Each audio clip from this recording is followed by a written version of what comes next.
चलिए आगे बढ़ते हैं। जयपुर में विकसित भारत संकल्प शिविर का आयोजन। राष्ट्रीय युवा दिवस पर पीएम मोदी का संबोधन। पीएम मोदी का वर्चुअल संबोधन आज होना है विकसित भारत संकल्प यात्रा को लेकर। इस दौरान केंद्रीय रेल मंत्री अश्विनी वैष्णव विकसित भारत संकल्प शिविर में मौजूद होंगे। दशहरा मैदान आदर्श नगर जोन में इस कार्यक्रम का आयोजन किया जा रहा है। केंद्रीय मंत्री अश्विनी वैष्णव ने भी सभा को संबोधित किया। 2047 सभी महान व्यक्तित्व की बात यहाँ पर की गई। देश के लिए काम किया, वो जिए तो देश के लिए, वो जूझे तो देश के लिए, उन्होंने सपने संजोए तो देश के लिए, उन्होंने संकल्प किए तो देश के लिए, और उन्होंने देश को नई दिशा दिखाई। अब अमृत काल के इस कालखंड में आज वो दायित्व आप सभी मेरे युवा साथियों के कंधों पर है। अब आपको अमृत काल में भारत को एक नई ऊंचाई पर ले जाना है। आप ऐसा काम करिए कि अगली शताब्दी में उस वक्त की पीढ़ी आपको याद करें, आपके पराक्रम को याद करें। आप अपने नाम को भारत और पूरी दुनिया में, दुनिया के इतिहास में स्वर्ण अक्षरों में लिख सकते हैं। इसलिए मैं आपको 21वीं सदी के भारत की सबसे सौभाग्यशाली पीढ़ी मानता हूं। मैं जानता हूं आप ये कर सकते हैं। भारत के युवा ये लक्ष्य हासिल कर सकते हैं। मेरा सबसे ज्यादा भरोसा आप सभी पर है, भारत के युवाओं पर है। मैं मेरा युवा भारत संगठन से जिस तेजी के साथ देश के कोने कोने में युवा जुड़ रहे हैं, उससे भी बहुत उत्साहित हूं। मेरा युवा भारत, माय भारत संगठन की स्थापना के बाद ये पहला युवा दिवस है। अभी संगठन को बने 75 दिन भी पूरे नहीं हुए हैं और 1 करोड़ 10 लाख के आसपास युवा इसमें अपना नाम रजिस्टर करा चुके हैं। मुझे विश्वास है आपका सामर्थ्य, आपका सेवा भाव देश को, समाज को नई ऊंचाई पर ले जाएगा। आपका प्रयास, आपका परिश्रम युवा भारत की शक्ति का पूरी दुनिया में परचम लहराएगा। मैं माय भारत संगठन में रजिस्टर कराने वाले सभी युवाओं का आज विशेष अभिनंदन करता हूं। और मैं देख रहा हूं माय भारत में रजिस्ट्रेशन में हमारे युवा और हमारी युवतियां दोनों के बीच में कंपटीशन चलती है, कौन ज्यादा रजिस्ट्री करवाए। कभी युवक आगे निकल जाते हैं, कभी युवतियां आगे निकल जाती हैं। बड़ी जोरों की स्पर्धा चल रही है। साथियों, हमारी सरकार को अब 10 साल हो रहे हैं। इन 10 वर्षों में हमने पूरा प्रयास किया है कि युवाओं को खुला आसमान दे, युवाओं के सामने आने वाली हर रुकावट को दूर करें। आज चाहे शिक्षा हो, रोजगार हो, एंटरप्रेन्योरशिप या इमर्जिंग सेक्टर्स हो, स्टार्टअप्स हो, स्किल्स या स्पोर्ट्स हो, देश के युवाओं को सपोर्ट करने के लिए हर क्षेत्र में एक आधुनिक डायनेमिक इकोसिस्टम तैयार हो रहा है। आपको 21वीं सदी की आधुनिक शिक्षा देने के लिए नई राष्ट्रीय शिक्षा नीति लागू की गई है। युवाओं के लिए अब देश में आधुनिक स्किलिंग इकोसिस्टम भी तैयार हो रहा है। हाथ के हुनर से कमाल करने वाले नौजवानों की मदद के लिए पीएम विश्वकर्मा योजना शुरू की गई है। पीएम कौशल विकास योजना की मदद से करोड़ों युवाओं को स्किल से जोड़ा गया है।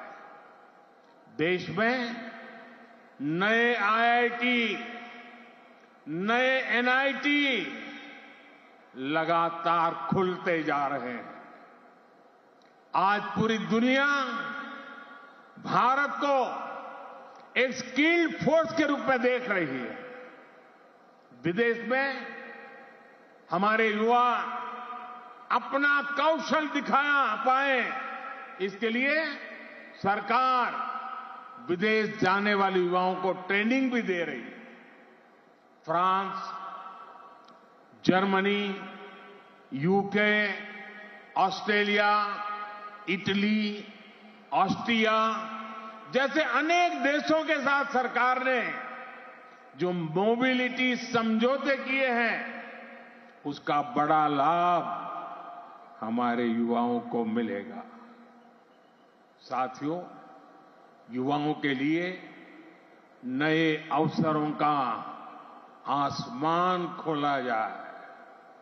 सरकार इसके लिए हर क्षेत्र में पूरी शक्ति से काम कर रही है। देश में ड्रोन सेक्टर के लिए नियम सरल बनाए गए हैं। सरकार आज एनिमेशन, विजुअल इफेक्ट्स, गेमिंग और कॉमिक सेक्टर्स को प्रमोट कर रही है। एटॉमिक सेक्टर, स्पेस और मैपिंग सेक्टर को भी खोला गया है। आज हर क्षेत्र में पिछली सरकारों से 2 गुनी, 3 गुनी रफ्तार से काम किया जा रहा है। ये जो बड़े बड़े हाईवे बन रहे हैं, वो किसके लिए है? आपके लिए, भारत के युवाओं के लिए। ये जो नई नई वंदे भारत ट्रेनें चल रही है, वो किसकी सहूलियत के लिए? आपके लिए, भारत के युवाओं के लिए। हमारे लोग विदेश जाते थे, वहां के पोर्ट, वहां के एयरपोर्ट देखकर सोचते थे कि भारत में ऐसा कब होगा। आज भारत के एयरपोर्ट्स दुनिया के बड़े से बड़े एयरपोर्ट का मुकाबला कर रहे हैं। कोरोना के समय आपने देखा है, विदेशों में वैक्सीन के सर्टिफिकेट के नाम पर कांगज थमाया जाता है। ये भारत है जिसने हर भारतवासी को वैक्सीन लगाने के बाद डिजिटल सर्टिफिकेट दिया।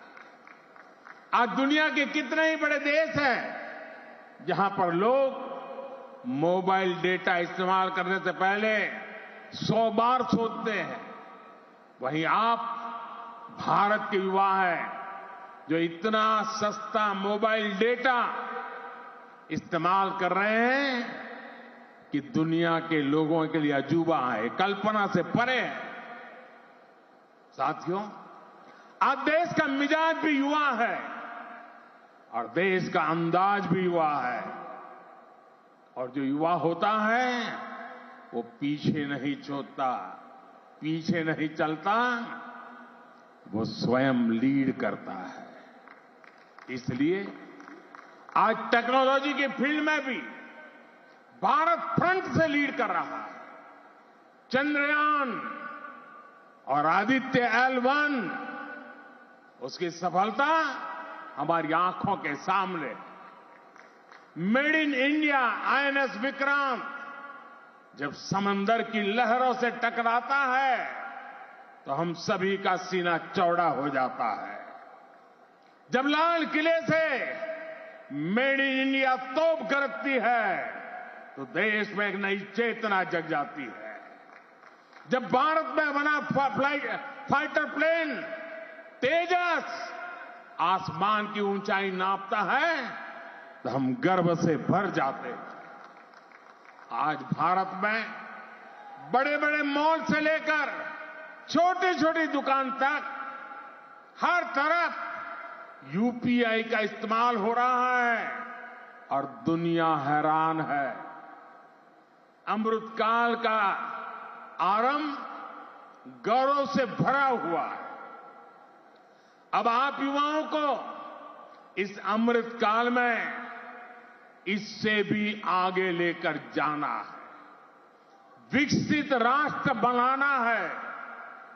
साथियों, आपके लिए ये समय सपनों को विस्तार देने का समय है। अब हमें केवल समस्याओं के समाधान नहीं खोजने हैं, हमें केवल चुनौतियों पर विजय नहीं पानी है, हमें खुद अपने लिए नए चैलेंजेस तय करने होंगे। हमने 5 ट्रिलियन इकोनॉमी का लक्ष्य सामने रखा है। हमें दुनिया की तीसरी सबसे बड़ी अर्थव्यवस्था बनना है। हमें आत्मनिर्भर भारत अभियान के सपने को सिद्धि देनी है। हमें सर्विसेज और आईटी सेक्टर की तरह भारत को विश्व का मैन्युफैक्चरिंग हब भी बनाना है। इन आकांक्षाओं के साथ साथ भविष्य के प्रति हमारी जिम्मेदारियां भी है। जलवायु परिवर्तन की चुनौती हो, प्राकृतिक खेती को बढ़ावा देना हो, हमें लक्ष्य बनाकर तय समय में इन्हें प्राप्त करना है। साथियों, अमृतकाल की आज की युवा पीढ़ी पर मेरे विश्वास की एक और वजह है और वो खास वजह है। इस कालखंड में देश में वो युवा पीढ़ी तैयार हो रही है जो गुलामी के दबाव और प्रभाव से पूरी तरह मुक्त है। इस पीढ़ी का युवा खुलकर कह रहा है, विकास भी और विरासत भी। ये लोग आयुर्वेद तो हमारे देश में योग हो या आयुर्वेद हो हमेशा भारत के लिए एक पहचान के रूप में रहा है, लेकिन आजादी के बाद इन्हें ऐसे ही भुला दिया गया। आज दुनिया इन्हें स्वीकार कर रही है। आज भारत का युवा योग आयुर्वेद का ब्रांड एम्बेसडर बन रहा है। साथियों, आप अपने दादा दादी, अपने नाना नानी से पूछिएगा, वो आपको बताएंगे कि उनके दौर में रसोई में बाजरे की रोटी, कोदो, कुटकी, रागी, ज्वार यही तो हुआ करता था। लेकिन गुलामी की मानसिकता में इस अन्न को गरीबी के साथ जोड़ दिया गया, इन्हें रसोई से बाहर कर दिया गया। आज यही अन्न मिलेट्स के रूप में, सुपर फूड के रूप में वापस रसोई में पहुंच रहे हैं। सरकार ने इन मिलेट्स को, मोटे अनाज को श्री अन्न की नई पहचान दी है। अब आपको इन श्री अन्न का ब्रांड एम्बेसडर बनना है। श्री अन्न से आपकी सेहत भी सुधरेगी और देश के छोटे किसानों का भी भला होगा। साथियों, आखिर में एक बात राजनीति के माध्यम से देश की सेवा की भी करूंगा।